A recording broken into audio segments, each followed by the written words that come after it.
Yo, what is up guys? Today I'm back again with another OU battle. This is with another person that I know online called Karxrida. He's another user just like Memefield before of Pokememes, which is a website based around Pokemon memes. You know, people just go there, comment. It's like, I guess it's like a Reddit or 4chan, whatever.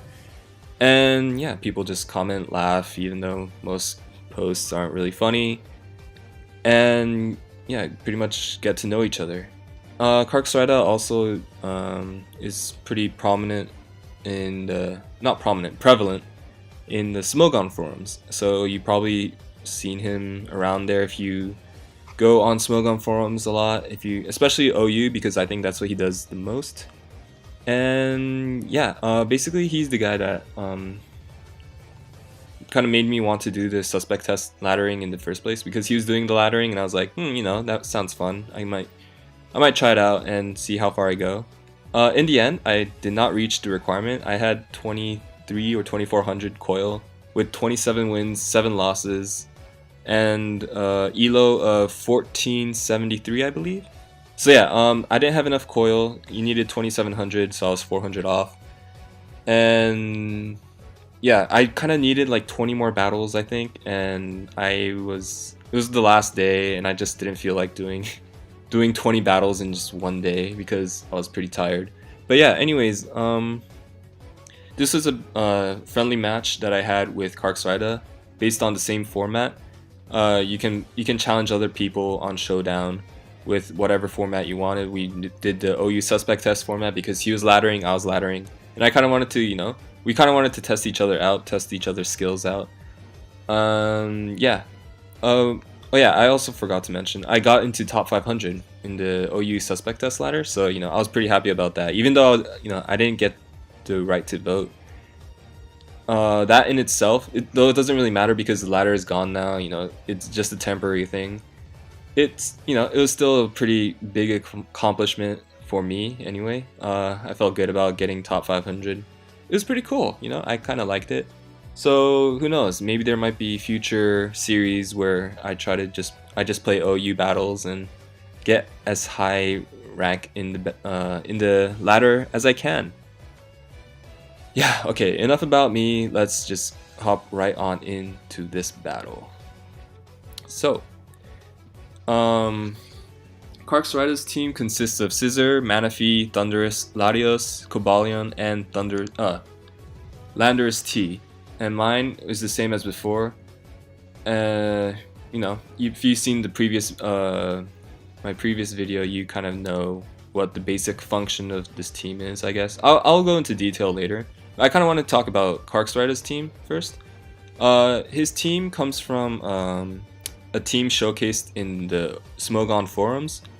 If you didn't know, Smogon forums do showcase some teams made by players that made pretty much a name for themselves on Smogon, if by going, you know, by getting a lot of points, getting high ladder, winning tournaments. And yeah, this team was made by AM. I'm not too you know, I don't really know a lot of people in Smogon, so Karxrida knows better than I do anyway. So this is a team made by AM. The core concept is volt turning. This is a dual volt turn team. There's U-turn from Scissor, U-turn from Landorus, there's volt switch from Cobalion, and there's volt switch from Thundurus. And Manaphy is there to prevent beat stall. Basically, Manaphy beats Mega Sableye, Mega Slowbro that these other Pokemon do have trouble against. And Latios is there. It turns out to be a Choice Scarf Trick Latios, so that's also for anti-stall. And the main function of this team is to try to maintain the momentum in their favor as much as they can, because Volt Switch and U-turn are very, very good moves in that regard, because basically even when the opponent switches, you do have your own opportunity to switch out as well, and basically you get to keep the type advantage to in your favor, basically. So it's awesome. Anyways, yeah, judging from his team, since he doesn't have any megas other than Scissor, I guess the Scissor was a mega. I was not sure if Thunder Landorus was Choice Scarf or Leftovers, but judging from his team, he didn't really need speed because like Manaphy and Scissor can take hits. Cobalion is pretty bulky, so I was pretty sure it was going to be the Leftovers variant because this is also his only Pokemon, well besides Cobalion, that knows Stealth Rocks. But I was not sure, like, you know, I was not sure. Honestly, it could have been Choice Scarf, but either way, I was not too afraid of this Lander. Either way, I was not too afraid of this Landorus because I do have a Heracross and Heracross can take hits from Lando for days. Yeah, my team, it's it's not taken from any Smogon forum member or anything like that. I just made it right before I joined the laddering process for the Suspect test. I do have Choice Scarf Landorus because I am weak to very fast Pokemon like Lopunny and Mega Beedrill, especially Mega Beedrill because it can Poison Jab my Fairies, it can Drill Run my Heatran, it can U-turn from Latios, blah blah blah. So I kind of needed a Scarfer for that. I'm also pretty weak to Metagross. Metagross is a really big threat without Greninja, and I'm like just looking at my team, I'm really weak to Metagross, Zen Headbutt, Meteor Mash, and like Latios can't really do much to Metagross anyway, so I kind of needed something that outspeeds it and can dish out a lot of damage with Earthquake. I'm pretty sure, no, yeah, I checked and Earthquake, Metagross is such a beast. Earthquake was a roll. It's not a guaranteed kill. But with Earthquake and Aqua Jet, I do take it out. So that was pretty much my game plan if I was to encounter Metagross. Yeah, Heatran is there. Heatran's my Stealth Rocker. It switches into Sylveons because none of my other team members really appreciates the Specs Hyper Voice coming in my way. So Heatran just switches into that. It also switches into opposing Heatran. And basically, Heatrans really can't touch other Heatrans unless they run Earth Power. And of course some do. Some do run Earth Power. And I've run into probably 2 of them. But it's pretty rare. Most of them are defensive, and defensive Heatrans usually carry moves that are better suited for their needs, such as Toxic, Roar, Stealth Rocks, and Protect or Lava Plume. So there's really not a lot of space for moves like Earth Power. And some are Choice Scarf. Choice Scarfers do carry Drill Run. I mean, not Drill Run, Earth Power. And usually they have Lava Plume or Fire Blast and Flash Cannon. But in the event that it is a Choice Scarfer, I do have Heracross that can come in, Mega Evolve, and pretty much use close combat. Nothing in the tier really appreciates taking a close combat unless it's a Gengar. But then Gengar can't one-shot me either, but I can one-shot back with Rock Blast. So, you know, that's pretty much the core that I'm looking at right here. Sylveon, you know, the usual spec Sylveon, it's a beast. It usually invites a lot of Heatrans, so I do carry HP Ground.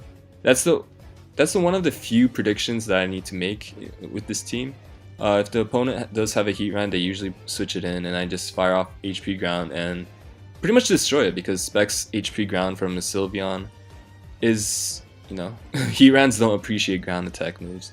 Latios, you know, they're just for defog, getting the rocks away, though my team isn't really weak to rocks, really, so it doesn't really bother me even if I fail. But it's there for fast Draco. Nothing really appreciates getting Dracoed either. But the main, not the main, but one of the other things it does is it lures in Pursuit Trappers. Pursuit Trappers are pretty common nowadays with, I don't know, I guess it's a response to the number of Latios increasing, but there's a lot of Pursuit Trappers. Pursuit Trappers are usually Bisharp and Tyranitar. Though you do see Crocodile occasionally. What they do is basically they switch into Latios, and then, you know, Latios don't really appreciate facing dark types, so they do tend to switch out, get pursued, and Pursuit basically doubles in power when you switch out, so it becomes 80 power and knocks me out. But what I can do with that is I can go into, I don't switch usually, I just fire off Draco, get as much damage as I can, And what I do is I usually switch into Azumarill the next turn, because Azumarill can take Tyranitar's hits. With the Citrus Berry and Belly Drum, I can just Aqua Jet sweep the most teams anyway. Yeah, even against Bisharp, as long as they don't get flinched by Iron Head. Even with Stealth Rocks, I do have the EVs to survive. Stealth Rock, Iron Head, Sucker Punch, Belly Drum with Citrus Berry. So that's pretty much the goal here. I don't really use this tactic until I carve out enough damage on every Pokemon so that Aqua Jet destroys their entire team. Like, if I do that trick now, even though he doesn't have a Pursuit Trapper, if I set up Belly Drum and Aqua Jet his team, this thing survives, this thing survives, pretty sure this survives as well, this survives, this dies, this definitely survives. So like, there's no point in me setting up straight off the bat. It's usually done when like this is almost dead, or like this dies and this dies, because, you know, Bullet Punch. But yeah, it's a late game sleeper. This guy's the lure, this guy is the killer rabbit, basically. Yeah, that's just my team in general. I can do a full in-depth analysis if you guys want. Though, I mean, I'm probably not going to use this team anymore. I'm not sure. I don't know. I kind of like it. But yeah, enough of our teams, I guess. Let's just hop right onto this battle. So I end up leading with the Sylveon, because I was kind of sure he was going to go for lead with these guys, one of these special attackers, because first of all, none of my Pokemon none of my Pokemon appreciates a Thunder Wave, and Thundurus can, unless it's a Landorus T, because obviously it's immune to Thunder Waves, but Thundurus usually carries HP Ice and completely destroys me. Latios, you know, nothing in my team really wants to encounter a Latios either, so I was banking on one of these three approaching, which is why I went with Sylveon, which pretty much gives me a free Hyper Voice. Nothing in his team wants to take a Hyper Voice, because it two-shots everything, basically. So yeah, that was my main goal in the beginning, but he ends up leading with the Cobalion, which is not a really favorable matchup for me. I was pretty sure this is a defensive Cobalion, so I was not really afraid of an Iron Head, because I'm pretty sure I do live an Iron Head. I'm not sure, don't quote me on that, actually. But yeah, I'm pretty sure, I was not sure if Hyper Voice would have killed either, and it's definitely faster than me because it's 108 speed. And yeah, I kind of wanted to save Sylveon for the special attackers, because I don't want to take like 90% damage and not be able to fight off a Manaphy, which could potentially destroy my team with Tail Glow and Scald. So I switch out and go into Landorus T and get the attack drop with Intimidate, and lo and behold, he does go for the Iron Head, which does, you know, a quite decent amount, and he doesn't see leftovers, so, you know, I presume he knew that I was Choice Scarfed. So here I do have the opportunity to go for an Earthquake, but I was kind of banking on him switching. I was thinking he was going to switch into his own Landorus T, which is why I went for knockoff, but he does stay in, which was a very fantastic play on his part. And now that he knows that I'm locked into knockoff, he just needs to spam Volt Switch, because if I just don't give up and just continuously use knockoff, he's gonna get the Justify boost, which he got earlier, and now he's at ±0, and basically he's gonna rack up more and more damage on my Landorus T. So I do need Landorus T for a Pokemon like Scissor and his own Landorus T, because Intimidate is such a good ability. So I decided to save my Lando and go into Heatran, because there's no point in just trying to play risky and predict the switch, because he pretty much has no reason to switch, because he knows I'm locked in. So I don't know, I switched into Heatran, and I kind of predicted that he was going to continuously go for a Volt Switch, but in the end it turns out he went for the Iron Head instead. So I don't know about this play, I don't really agree with it. He does have the he has the perfect opportunity to just go for a Volt Switch and go into Lando and pretty much maintain momentum, but I guess he decided to keep using Iron Head just to rack up even more damage on my Landorus T, because he probably knew that he doesn't enjoy Landorus T switching into his own team as well, especially when it's Scarfed. So I do go into my Heatran, and I do scout out to see if it has close combat or Earthquake, but it goes for a taunt. So this is a really interesting set on the Cobalion, because that means it's an anti-lead Cobalion. It's an anti-lead against Smeargle. If I have a Smeargle, it just taunts me. If I have Scolipede, like Baton Pass, Speed Boost, Swords Dance, Scolipede, it just taunts me. So it's an excellent Pokemon to lead off with. So, but I knew that he was defensive based on the fact that Knockoff didn't do much as I thought it would, and and it had leftovers as well, which I knocked off earlier. So I kind of knew I was going to survive a close combat, because I am also a very bulky Heatran, and I am a Heatran first of all, and Cobalion does not really have too much attack. So I kind of banked on the fact that it was going to use close combat, and I fire off a Fire Blast, and at -1 defense, it's going to take it out. So here comes the Princey, which is what I was really afraid of. Luckily for me, I do have my Sylveon, which can take any special attack pretty much for any one turn, and but unfortunately he does get the burn, which which sucks, but it doesn't, I mean, in the end it didn't really bother me too much, because special attackers don't really mind burns. But it does suck, because now if he goes for Tail Glow, I do fall into I do rack up enough damage that's a 100% kill. Tail Glow Scald does 55 to 65%, so without the burn, even with a Tail Glow, I would have lived. I would have lived another Scald and pretty much beat it. My own Hyper Voice does 75 to 90%, which is all I really needed, because now after that I could switch into Latios and fire off a Psyshock and take it out. So all I needed was damage, really. That's all that was the main focus of Sylveon. But as you would see, he does go for the Tail Glow, obviously, and I go for a Hyper Voice, and I do get the crit. And the crit obviously did matter, and it takes out the Manaphy in one turn. But like I said before, even if I did not get the crit, and it was going to be a roll anyway, that if he was going to kill me or not, I do have the free switch in. Oh, actually it was not a roll, because burn damage kills me. I do have the switch in to Latios, and Psyshock, and nothing in his team really wants to take a Psyshock. Or I probably would have Draco'd just to get off even more damage against the Scizor.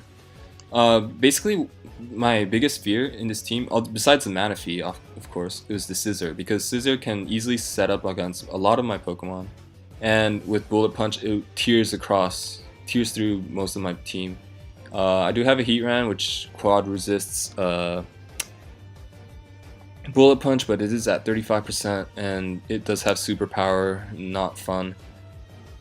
And yeah, though I can protect, I can switch into Azu, I can go for minus attack drops and go into Lando, Intimidate, etc, etc. There was plays that I had backup plays in case that didn't crit. Well, I was not banking on a crit in the first place, but if my game plan was just to get as much damage as I can, finish it off with Latios, because plus 3 Manaphy's shouldn't be kept alive as much as you can anyway. But yeah, I fortunately get the crit, and the burn damage brings me to 50%. So here, basically Sylveon did its job. With the burn, it's not going to live long, even against Thundurus or Latios. Latios' Psyshock does do 70% approximately, so it's not going to beat Latios. It's not going to be Landorus, because Earthquake is going to take me out. And yeah, I didn't really have much use for Sylveon at this stage. All I needed from this Sylveon was damage. So here I was banking on him using Swords Dance and getting me a free attack turn. And basically Sylveon's Hyper Voice does like 55%, so it's a 2-hit KO on a Scizor, which is insane. Specs Sylveon Pixelate Hyper Voice is such a monster in this metagame. Yeah.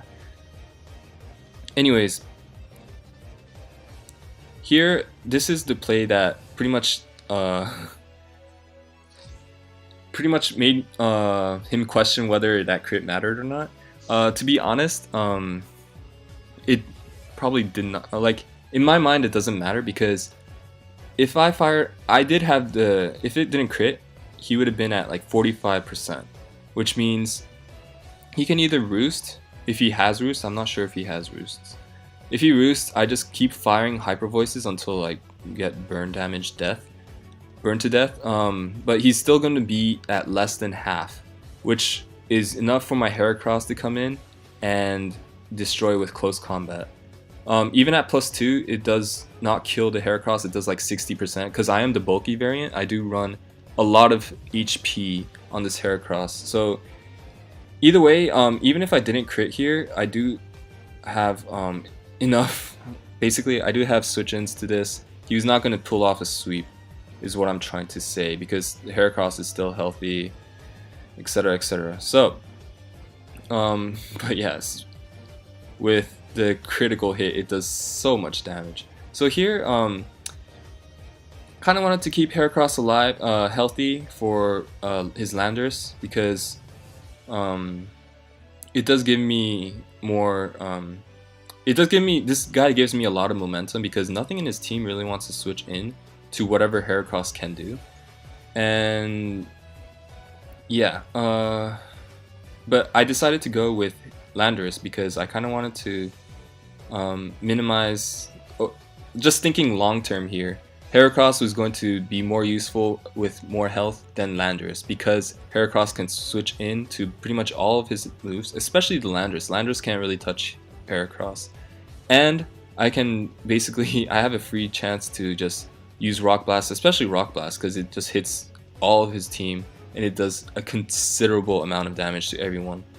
So this was my momentum keeper. I did not really need Landers to be full health, and I knew he was going to stay in. If he switched out, it would have been a pretty awesome prediction, but he was at +1. He didn't really have the opportunity to set up after, like, if he switches out, he didn't really have the opportunity to set up anymore, because he was at 17%. I guess that's where the thing mattered, the crit mattered, because he doesn't have another opportunity to set up. Okay, so back to him setting up the sword stance. I don't know, if I were him, I would have just bullet punched the Sylveon and gotten rid of it, and then U-turned out and then come back in for at a different opportunity to set up, because it can set up against Heracross. It can set up against Latios. It can definitely set up against Latios, because Latios really can't do much to Scissor. So he did have an opportunity to. He did have a really good chance to win if he did not go for the sword stance there. But I guess he kind of predicted me to switch out of the Sylveon, preserving it for later. But I don't know. Like, I had no reason to save Sylveon, because it was burned. It was not going to live long. Latios can beat it. Like, every member in his team can beat it. So he probably should have guessed that I was going to just sack it. I was going to just get off as much damage as I can. But you know, luckily for me anyway, he did go for the Swords Dance, which gave me enough damage to bring him to range of close combat, or the crit with brought it in range of the Earthquake. So that's all that really mattered in my case. Excuse me. But yeah, had he gone for Bullet Punch, gotten rid of Sylveon, stayed healthy, and then U-turned out against any of the other Pokemon that I had, he would have been in a very, very good position here, because his Scissor was pretty much his win condition against my entire team, but he kind of misplayed it in my opinion, and basically now the momentum is hugely in my favor. So here I was kind of expecting him to use oh, excuse me, this thing is really fast. Here I kind of switched out of Landers into Latios, because Latios can take HP Ices. It doesn't really do much to Latios. It probably does like 40%, and I can just scare anything away with the Draco. But he ends up using Volt Switch into his own Latios, which is a problem for me, because I'm ahead. I don't really need to risk a speed tie, because speed ties aren't fun. The 50-50s are pretty deadly, especially like when you're ahead and you lose because of that. It's pretty frustrating. So I go into the safe switch-in, which is the Heat Ran. It can fire off a Draco for all I care.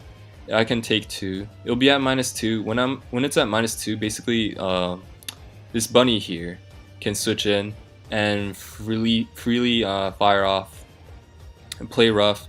Nothing in his team really appreciates the play rough, and if he switches into Landorus T, it's gonna take a lot of damage. I have switch-ins to Landorus T of my own, and yeah, I was in a really good position, so I had no reason not to switch for the Heatran. But he does reveal the trick here, which is really interesting. It's a choice scarf trick variant, which is really cool. So here I just go for the toxic because I am locked. I was either going to be locked into protect. I was either going to be locked into Protect, Stealth Rocks, Toxic, or Fire Blast. I was not really keen on getting stuck into Fire Blast because it's not going to kill this in one hit, or it's not going to kill any of them in one hit, and it can freely just Earthquake me. Yeah, it's not fun. So basically my best play was to try to whittle his team down as much as I can with Toxic, and Toxic on Lando T was especially good because now that it's toxic, it has leftovers. The toxic cancels out the leftovers recovery, and basically this guy's longevity is like gone. It doesn't survive as long as it used to anymore, and yeah, pretty much it worked perfectly in my favor, I guess. So here I just struggle. I kind of had no use for Heatran. This is locked. I didn't really need to switch out and switch in because there's no Stealth Rocks or anything. So here I just go for knockoff, just to knock off his leftovers and whittle down its longevity even further. Now that Landorus is just not going to survive as long as it will anymore. I was not really afraid of whatever it decides to do if it went for knockoff or whatever. Landorus T pretty much did its job, but it decides. Excuse me. Landorus T pretty much did its job. If it went for knockoff, I probably would have, yeah, I would have died. But then I do have Azumarill, I do have Heracross, and like, yeah, I would have switched into Heracross there, and I would have just fired off a Rock Blast, and pretty much nothing can switch into that. And this guy can't really take a Rock Blast or hit me back hard enough. But yeah, so he decides to go for the U-turn, which is fine by me. All I needed to do was just use knockoff continuously because I'm obviously locked into knockoff. This guy's HP slowly dwindling with the toxic, no leftovers. There I decided to save my Lando because I kind of knew he was going to U-turn out, and whenever he comes back in, I kind of wanted to have an option to use Intimidate and lower his damage output. And it also helps against Latios too because I am Choice Scarfed. I do outspeed and I do knock it off in one knockoff. I mean, I knock it out with one knockoff. There we go. So I go into Heracross. Basically, nothing in his team can really take Rock Blasts. Yeah, there's nothing else really. And here I decide to stack my Landorus T for his Landorus T. It reveals a Rock Tomb, which is really interesting. Rock Tomb obviously lowers the speed, and I guess it is to help the other Pokemon that are weak to fast Pokemon, I guess. I'm not sure why it carries a Rock Tomb. I didn't read through the entire analysis of this team yet, so you know, there's probably a good reason for Rock Tomb over, like, say, Stone Edge. But you know, I guess accuracy maybe. I don't know. Anyways, here it was a deal KO. I was kind of expecting him to switch into Thundurus, which is why I went for Heracross. Because if he went for Latios, yeah, it was a 50-50 really. Like if he went for Thundurus, my best play was obviously the Heracross because Thundurus can't touch my Heracross. It did reveal the HP Ice. If it went to Latios, my best play was the Azumarill. But seeing as there's two Pokemon that the Latios does not enjoy having as an opponent, I was kind of expecting him to go for the Thundurus because Thundurus at least can beat the Azumarill. It can paralyze any of my teammates. I don't really mind paralysis on this, but it can paralyze this, which is going to cause trouble against this thing because now this thing will outspeed Gokomi with Draco Meteor, and that's not fun. So I was, I kind of mispredicted here. He did go for Latios, which Heracross cannot take. Yeah, and he goes for the Psyshock. It's definitely going to take me out. Though if I was at full, Psyshock does like 75 max. So Heracross does beat Latios one-on-one. And basically I do knock out the Latios with the knockoff because why bank on a 90% accuracy play rough when you can just knock off and kill anyway with 100% accuracy. So here I just go for the Aqua Jet just to put it in range of a Draco Meteor. But again, like with the Azumarill, why bank on a 90% accuracy Draco when you can just use Ice Beam, which kills anyway. Ice Beam does 75 to 85, I believe, and Draco does 85 to 100. So, yeah, really close game. When he paralyzed me and I was locked for one turn, I was kind of scared because if I was fully parried another turn, I think it was a range, and if I lived, I would have gone down to Life Orb, and I think that makes it a tie. I'm not sure. Like in Battle Spot, if you go down to Life Orb, you win because it's your item. If you go down to your own item, your own recoil, you win usually in Battle Spot. But in Showdown, I think it's a different rule. If both go down, regardless of the item or the recoil or whatever it is, I think it is a tie. But yeah, anyways, it was a really close battle. I ended up 1-0. Yeah, thanks for the really fun battle, Karxrida. Yeah, you guys probably. I don't think he has a YouTube channel, so I can't really link his YouTube on my description. Yeah, I'll probably link the analysis of this team down in the description. Yeah, he sent me the link earlier, not earlier, but like after this battle, so I'll just copy paste that on there. Anyways, yeah, I hope you guys enjoyed watching this. Yeah, it was a really intense battle. It pretty much worked out the way I kind of planned it. Though I did get the dual crit. It gave me more options, but in the end, like honestly, like deep inside, it didn't really matter. Of course, he might have thought otherwise, but I'm just saying, like, not trying to shut you down or anything. I'm just saying, the crit. I had my game plan for the normal circumstances where it doesn't crit. But yeah, hope you guys enjoyed this battle. I'll be doing Battle Spot again because my internet's more stable now. I'll start doing more matches, and I also got a contrary superior from the event thing. So I'm gonna get to breeding that, and fire off contrary Lee Storms and try to dominate the singles ladder as much as I can. Singles, the season is almost ending. It's ending in like 2 days, so I'm probably gonna get 1 or 2 episodes in before then. I'll try to make it a live as well because lives are probably more exciting in my opinion anyway. This one's like a replay, like it's not as exciting as when I did it live. For me anyway, because I kind of know the results already. But yeah, I hope you guys enjoyed watching this, and I'll see you next time. Peace.